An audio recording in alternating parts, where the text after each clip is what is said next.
Coucou tout le monde, c'est Pascaline. Comme d'habitude, en fait, vous êtes chez moi, là où je consulte.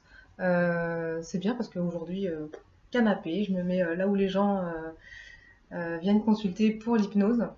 Je suis désolée, je vous ai un peu abandonné cet été, mais il s'est passé plein de choses.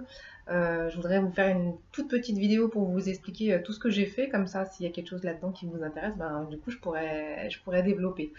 Ça a commencé au mois de juin, je crois. Je me suis inscrite à une spécialisation en hypnose pour le sevrage tabagique. Donc ça a duré 2 jours à l'IFHE comme d'habitude. C'était juste génial. J'ai appris énormément de choses. Du coup, ça m'a fait beaucoup cogiter et du coup, j'ai aussi comme projet, enfin depuis un petit moment, de faire une consultation à l'hôpital, hypnose et tabac.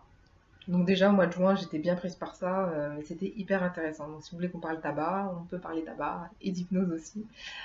Ensuite, qu'est-ce que j'ai fait? Ensuite, je me suis préparée pour le praticien 2 en hypnose ericksonienne.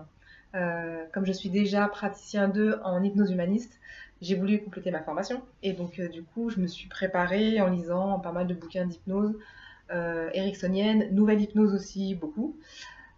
Donc ça m'a pris pas mal de temps. La formation est en juillet, ça a duré 3 semaines. Donc du coup, hors de question de faire des vidéos, hors de question de... Voilà, c'était voilà, concentration totale. Et après ça, qu'est-ce qui s'est passé? J'ai découvert entre-temps, parce que je voulais lire énormément de livres avant cette formation en hypnose ericksonienne, nouvelle hypnose.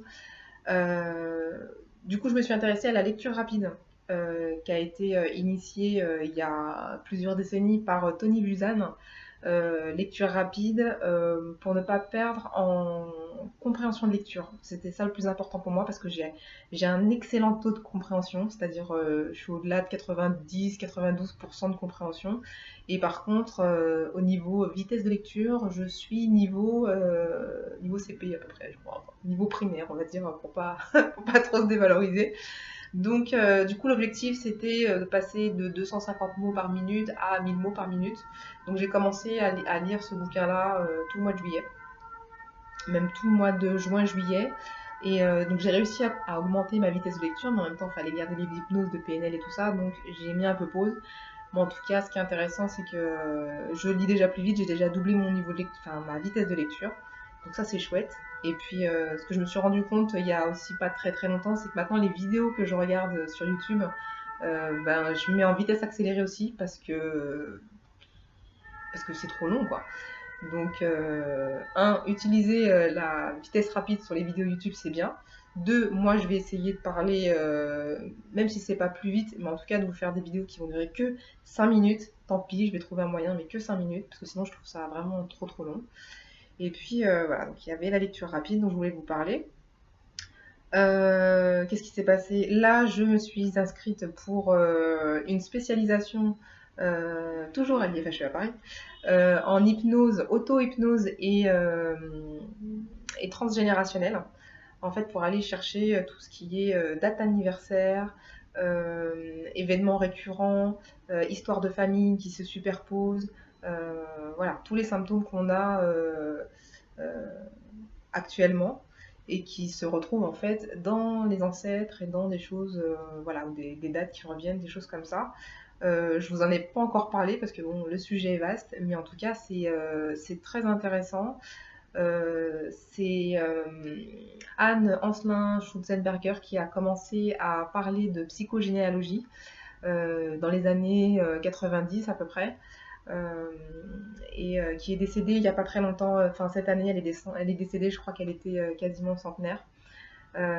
Donc c'est vraiment très intéressant. Donc je me suis inscrite à cet atelier auto-hypnose et transgénérationnel. En gros, c'est pour aller nettoyer des mémoires, pour pouvoir vivre sa vie actuellement plus paisiblement. Et donc du coup, je me suis remise dans ma généalogie. Généalogie à moitié martiniquaise, à moitié du Nord et de la Bretagne. Et c'est un gros boulot. Donc du coup c'est pas évident. Et puis bah, depuis le mois de mai, il y a eu beaucoup de consultations aussi. J'ai rencontré pas mal de personnes, j'en ai aidé quelques-unes.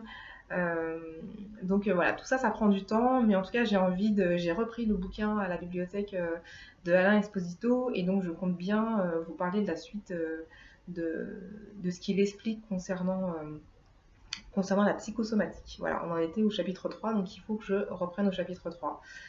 Quoi vous dire aussi? Pendant le praticien 2 ericksonien, j'ai un de mes collègues qui était très intéressé par le mémoire dont je vous parlais à la première vidéo ou la deuxième vidéo, le mémoire du chirurgien qui a fait le DU de psychosomatique en 2003 et qui a édité un mémoire, et c'est le mémoire qui a transformé ma vie. Et donc, ce collègue était intéressé pour l'avoir. Du coup, je me suis rapprochée de ce chirurgien qui s'appelle Vincent Pointillard, qui travaille au CHU de Bordeaux. Et donc, il a accepté que je le diffuse largement. Donc, je pense que j'en ferai une vidéo pour vous parler de ce mémoire. Et également, je pense que je le poserai sur mon site internet dans la rubrique blog. Vous verrez, il y a des articles que je mets, parfois il y a des vidéos. Donc, vous pourrez aller voir tout ça là-bas.